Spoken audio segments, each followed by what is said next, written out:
কালী পুজোয় বাড়ি ফিরে স্ত্রী ছেলে মেয়েদের নিয়ে বেড়াতে যাওয়ার কথা ছিল, আর ফেরা হলো না বাড়ি। না ফেরার দেশে পাড়ি দিতে হলো নন্দীগ্রামের বিরুলিয়ার বাসিন্দা কেরলের পরিযায়ী শ্রমিক ভীমচরণ বারিককে। নন্দীগ্রামের পরিযায়ী শ্রমিকের মৃত্যু হলো কেরালায়। আমি একটার সময় এগুলোকে ধরতে কাজে যেতেই আইলি যখন, তখন ঘরে কান্দে যেত। আমি বলি কি হয়েছে গো, কান্দটাকে কার সাথে ঝগড়া হয়েছে? ঘরে না। তখন ওই ছেলেটা ঘরে, ঠামা ঠামা বুড়ো বাবা হাত পা গুড়া হয়েছে। আমি বলি হাত পা গুড়া হয়েছে মানে? কাই কি করছে হাত পা গুড়া হলো? তারপরে ছোট ছেলেটা তার কাকার বাড়িতে গিয়ে বসে আছে, সেটি কান্দে যেত। তখন আমি করে বলছি কি হয়েছে রে বাবা? না কিছু হয় না। হোক বল না। না দাদা কি উপনু পড়েছে। কি দাদা উপনু পড়েছে? দাদা ঘর এসে বলে উপনু পড়ে গেল। না হুকুমাই খবর পেলে এই জানতে পারলাম। বাড়ি আসার কথা ছিল কবে? হ্যাঁ বাড়ি কালী পুজোয় ঘরে। তারপর তারপরে এই তো খবর। এরপরে কি শুনলেন, কি জানতে পারলেন? এরপর জানতে পারলো যে উপর থেকে পড়ে গেছে, এই জন্য সে পাশে একটা বাচ্চা ছিল, সে নিয়ে গেছিল। তবে যে খবর আছে আর ঘরের বাড়িতে কেউ নেই। আর আমার ছোট ছেলেটাকে আমার দেওয়ার করে, তুই ঘরের লোক একজন যা না। কি কোথায় কাজে গেছিল উনি? কেরালা। সেই তো আমার ছোট ছেলে তখন, আমার দেওয়ার যিনি মারা গেছেন আপনার কোন ছেলে, বড় না খুব ছোট? বড় ছেলে গো। কত ছেলে আপনার? 2 ছেলে। তারপর ওই যে আমার ছোট ছেলে যাইছে, আমার দেওয়ার হয়েছে টিকিট কেটেছে প্লেনে। টিকিট কেটে এই জন্য আমার ছোট ছেলে যাইছে, যে কালকে ভেলোরিয়া যাচ্ছে।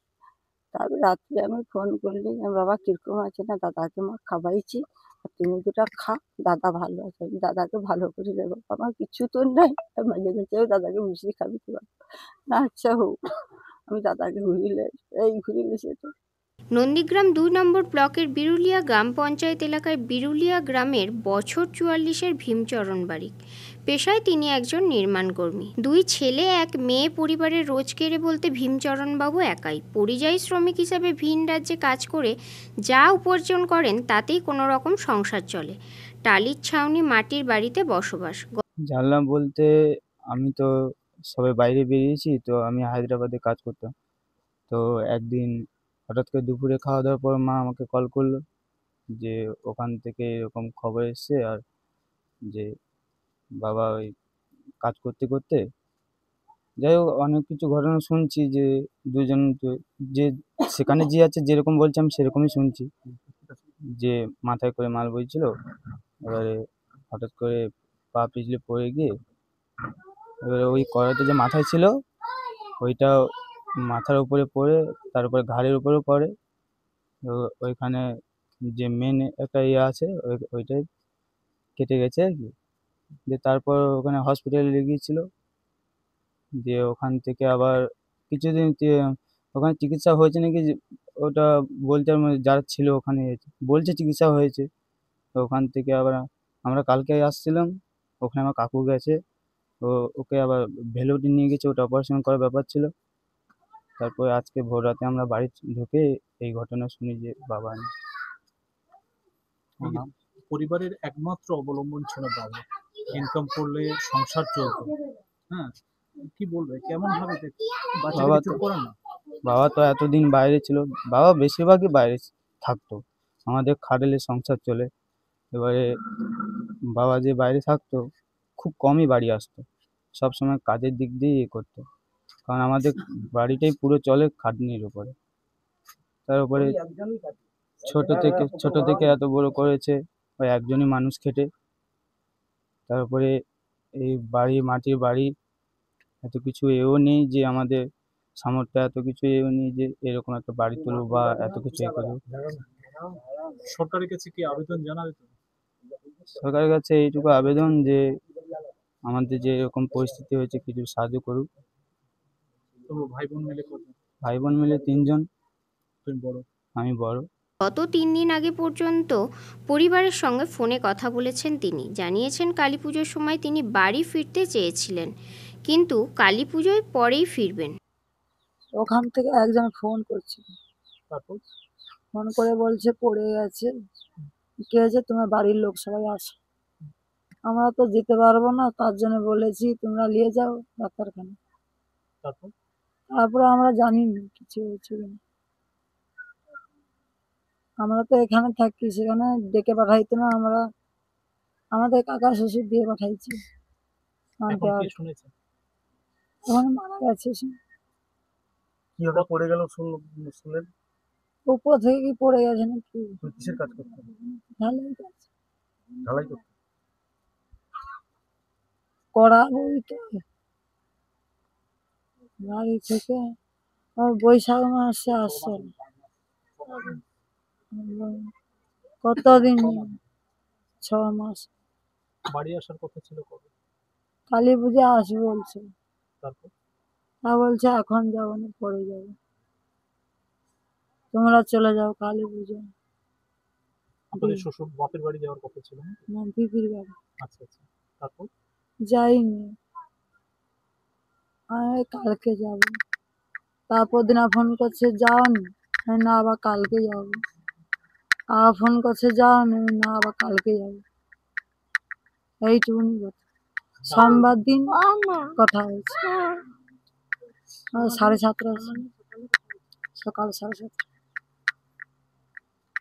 কালী পুজোর পরে বাড়িতে ফিরল, কিন্তু সেটা ভীমচরণবাবুর প্রাণহীন দেহ। শোকার্ত পরিবারের পাশে দাঁড়িয়েছে এলাকার সাধারণ মানুষজন।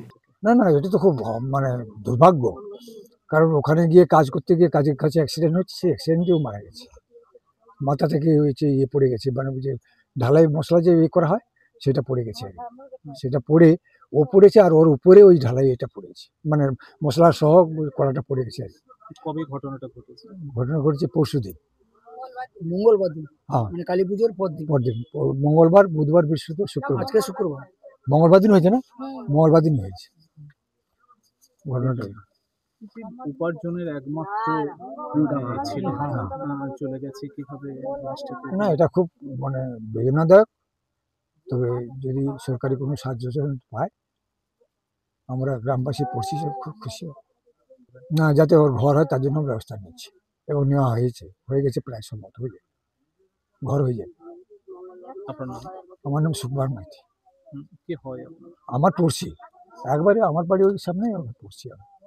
সংবাদ মাধ্যমের মুখোমুখি হয়ে নন্দীগ্রাম 1 নম্বর ব্লক তৃণমূল কংগ্রেসের সভাপতি বাপ্পাদিত্য গর্গ জানিয়েছেন, সর্বপ্রথম ভীমচরণ বারিকের পরিবারের সকল সদস্যদের প্রতি তৃণমূল কংগ্রেসের পক্ষ থেকে সমবেদনা আমরা জানাচ্ছি, এবং আমরা সকলেই সহমর্মী। যে কোনো মৃত্যুই কিন্তু বেদনাদায়ক।